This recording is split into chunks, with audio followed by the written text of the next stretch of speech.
le prince Harry et le prince William ont connu des tensions bien avant le départ éventuel des Sussex de la famille royale. En tant que superstar, Harry jouait constamment le deuxième violon de son frère, a expliqué un expert royal.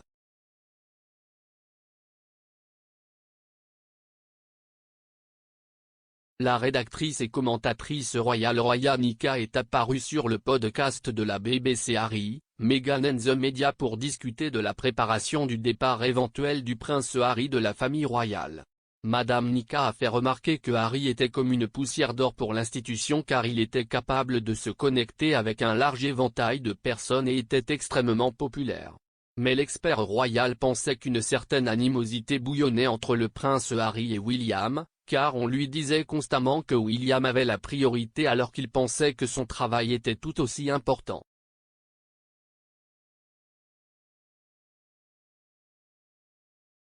S'exprimant sur le podcast Harry, Meghan and the Media de la BBC, Madame Nika a expliqué qu'il y avait une tension entre les frères avant le départ éventuel du prince Harry.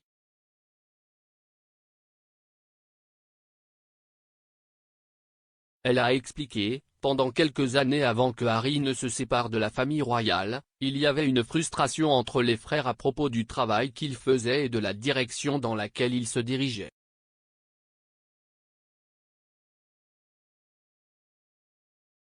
Et je pense que William est très finement adapté parce qu'il va être le roi de l'institution, de la hiérarchie en son sein.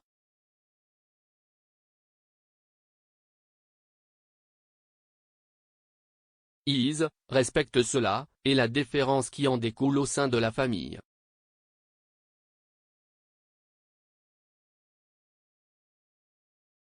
Je pense que Harry, certainement alors qu'il quittait l'armée et organisait les Jeux Invictus, il voulait aller dans quelques directions différentes et s'attaquer à certaines causes et certains travaux.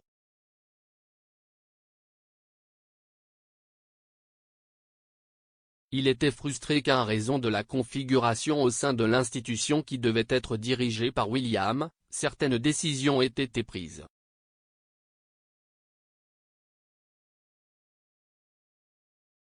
Ce qui signifiait, parfois que Harry ne pouvait pas faire le travail qu'il voulait faire ou devait attendre ou mettre quelque chose en veilleuse parce que, vous savez, William a la priorité.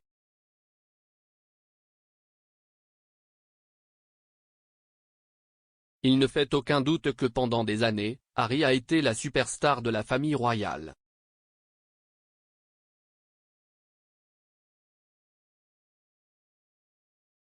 Il était de la poussière d'or, il a cette capacité à se connecter avec un large éventail de personnes et je pense qu'il y a toujours des tensions quand il s'agit de choses comme ça dans n'importe quelle famille.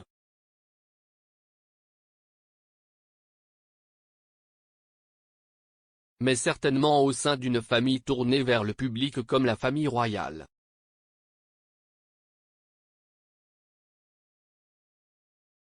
Selon les rumeurs, le podcast de la BBC aurait été abandonné après que le documentaire de la BBC The Prince and the Press ait suscité une réaction furieuse de la part des familles royales.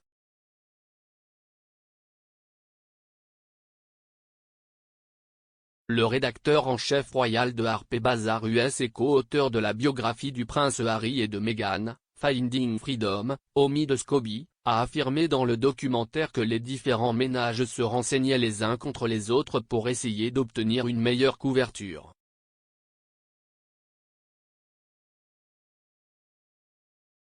Une déclaration commune des familles royales disait, une presse libre, responsable et ouverte est d'une importance vitale pour une démocratie saine.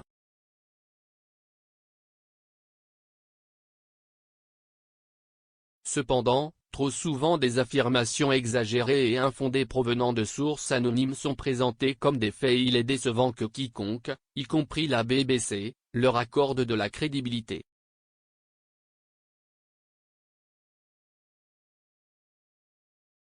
Monsieur Scobie est également apparu sur le podcast de la BBC et a affirmé que Meghan s'était fâchée contre l'institution parce que la presse américaine n'avait pas le même accès que les médias britanniques.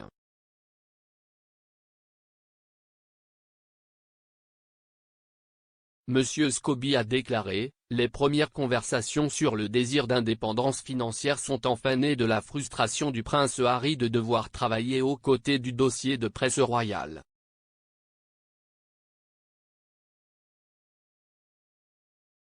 Pour lui, il voulait cette distance. Pour Meghan, elle était frustrée qu'il n'y ait jamais eu d'inclusion en ce qui concerne les publications étrangères, en particulier celles aux États-Unis.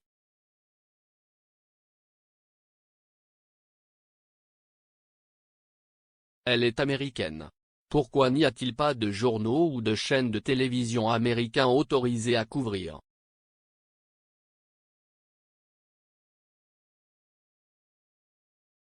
Monsieur Scobie dit que le couple s'est simplement fait dire que les choses ne fonctionnaient pas comme ça.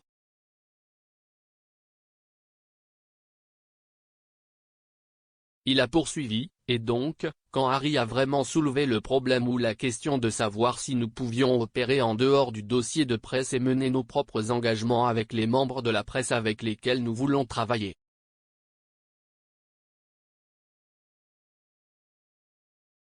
La réponse qui est venue du sommet était, eh bien, si vous le financez vous-même, vous pouvez payer pour votre propre engagement.